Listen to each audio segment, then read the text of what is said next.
ألف لام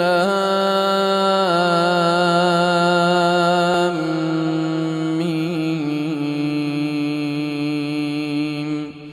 أحسب الناس أن يتركوا أن يقولوا آمنا وهم لا يفتنون ولقد فتنا الذين من قبلهم فليعلمن الله الذين صدقوا وليعلمن الكاذبين.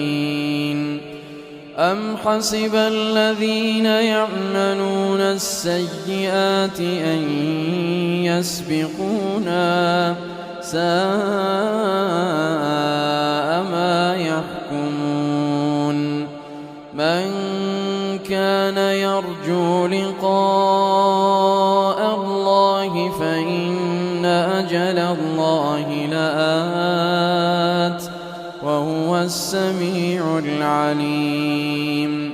ومن جاهد فإنما يجاهد لنفسه إن الله لغني عن العالمين.